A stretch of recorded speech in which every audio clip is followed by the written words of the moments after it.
নিঃসন্দেহে আমি কোরআনকে নাজিল করেছি কদরের রাতে। কোন রাতে? ওয়ামা আদরাকা মা লাইলাতুল কদর। হে নবী মুহাম্মদ সাল্লাল্লাহু আলাইহি ওয়াসাল্লাম, আপনি কি জানেন কদরের রাত কি? আল্লাহ পাক বলেন কদরের রাত হচ্ছে 1000 মাসের চাইতে উত্তম। সুবহানাল্লাহ। তানাজ্জালুল মালাইকাতু ওয়ার রূহ। এই রাতে নাজিল হয়, অবতীর্ণ হন ফেরেশতা মণ্ডলী, আসমান থেকে সমস্ত ফেরেশতারা নেমে আসেন।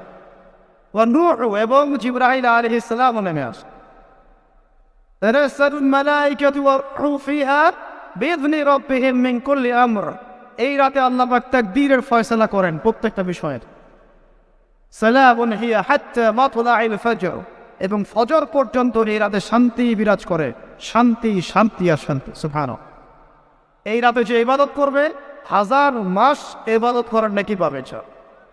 কেন এই রাতটা কেন ইম্পর্টেন্ট? একটাই কারণ, এই রাতে আল্লাহ পাক কোরআন নাযিল করেছেন। কি নাযিল করেছেন? কোরআন। এখন আসেন একটু মনোযোগ ধরে রাখেন। আল্লাহ পাক কোরআন নাযিল করেছেন লাইলাতুল কদরে। আর লাইলাতুল কদর কোন মাসে? শাবানে, রজবে না রমজানে? আবার বলছি, আল্লাহ বলছেন আমি কোরআন নাযিল করেছি লাইলাতুল কদরে। তো লাইলাতুল কদর কি শাবানে, রজবে না রমজানে? তার মানে লাইলাতুল কদর রমজানে। রমজানের কোথায়? রমজানের শেষ দশকে। রমজানের শেষ দশকে 21, 23, 25, 27, 29 এই 5টা বেজর রাতের যে কোনো একটা রাত হবে কি? লাইলাতুল কদর।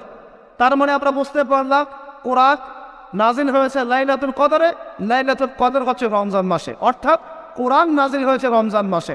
ঠিক আল্লাহ পাক সূরা বাকারায় বলছেন রমজান সেই মাস যেই মাসে শুধু কেবলাই পরিবর্তন হয়নি, শুধু বদরের যুদ্ধই করা হয়নি, রমজান মাসে কোরআনও নাজিল হয়েছে। আল্লাহু আকবার।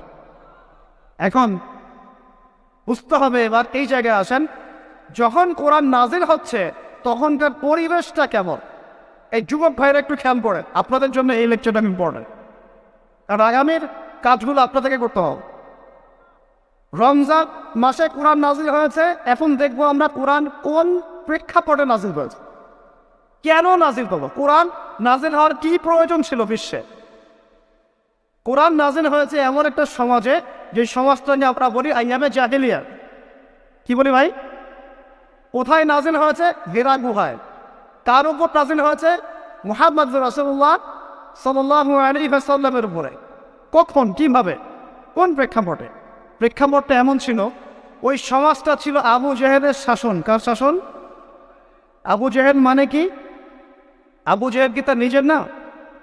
তার নিজের নাম হলো আবুল হাকাম। নিজের নাম কি? আবুল হাকাম মানে কি? আবুল হাকাম মানে জ্ঞানের পিতা। বাংলা, সোজা বাংলা ভাষায় বললে আবুল হাকাম মানে বুদ্ধিজীবী। আবুল হাকাম মানে কি? আমাদের সমাজে বুদ্ধিজীবীর অভাব আছে। টকশো মাথায় ফেলছে একদম, টকশোর পর টকশো, টকশোর পর টকশো, কালি বম্প বম্প বম্প, কাজের গাছ কিছুই নাই। কথা যতটুকু, কাজ তার এমপি। এত কথা, সুবহানাল্লাহ। মানে পৃথিবীর সব জ্ঞানী মানুষ এখানে নিয়ে আসে। বাচ্চারা এমন, পৃথিবীর যত জ্ঞানী মানুষ আল্লাহ পাক এখানেই নাজিল করছেন। আবুল হাকাম, তার নাম আবুল হাকাম, জ্ঞানের পিতা। কার নাম আবুল হাকাম? তাহলে এখন পরে আবু জেহেলের নাম আবুল হাকাম, তো এখন আমরা ওকে আবু জেহেল করে রাখি কেন? বলেন নাকি? ও কোন জ্ঞান অর্জন করে নাই, কোন জ্ঞান চেনে নাই?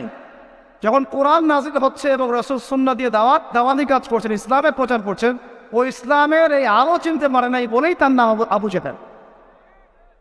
সে অনেক বস্তুবাদী জ্ঞানী ছিল ঠিকই, সে সমরবিদ্যা জানতো, অর্থনীতি জানতো, সে কূটনীতি জানতো, সে রাষ্ট্র পরিচালনার জ্ঞান জানতো, সে দারুন নাদওয়া পরিচালনা করতো, সে ব্যবসা করতে পারতো, সে কি জানতো না? কেন তাকে আবু জেহেল বলছে? কারণ সে কোরআন সুন্নাহর জাজল্যমান সত্যটাকে ডিনাই করেছে, এই কারণ। এরকম লোক আমাদের সমাজে আছে কি না? শুধু আমাদের সমাজে না, এরকম লোক দিয়ে এখনকার বিশ্বটাই ভর্তি। এখনকার বিশ্বে আবু জেহেল দিয়ে ভর্তি সব। অর্থনীতি, জিওপলিটিক্স, রাজনৈতিক প্রেক্ষাপট, philosophy, science, arts, commerce, medical science, engineering, এমন কোনো জ্ঞান নাই যে তার জানা নাই।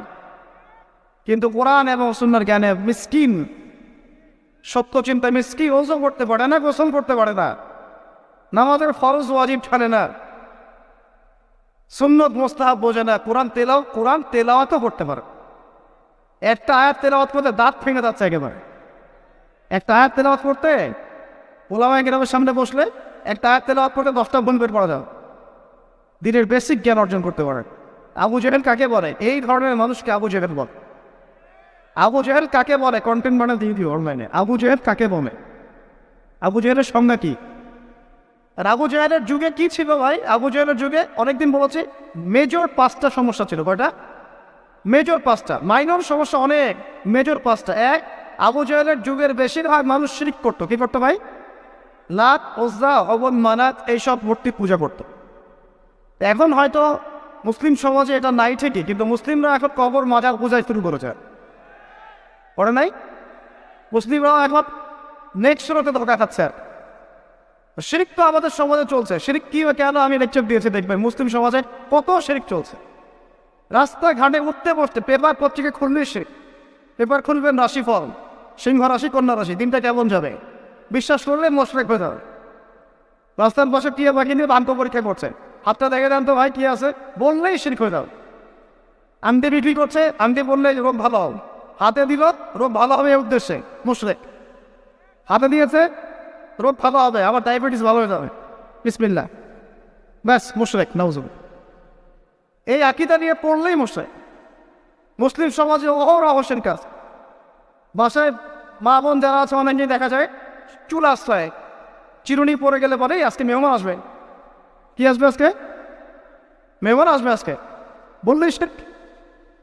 বাসা থেকে বের হচ্ছেন, আপনার পাঞ্জাবিটা একটু আটকে গেছে, আপনার স্ত্রী বলছে একটু বসে যান, অমঙ্গল হতে পারে, বসেন, বাস মোশরেক, শিরক হয়ে গেল। মুসলিম সমাজে রন্ধ্র শিরক। এখন আবু জেহেলের যুগে শিরক ছিল, এগুলো বলতে থাকলে এটা নিয়ে আলোচনা করতে হবে। আলোচনার টপিক আমার আজকে অন্য। আবু জেহেলের যুগে কি ছিল ভাই? শিরক ছিল, সমাজে রন্ধ্রে শিরক ছিল। এখনকার সমাজেও শিরক আছে। তারা লা ইলাহা ইল্লাল্লাহ না পড়ে শিরক করতো, আমরা পড়েও শিরক করি। আল্লাহ পাক আমাদের সবাইকে শিরকের পাপ থেকে হেফাজত করুন বলি।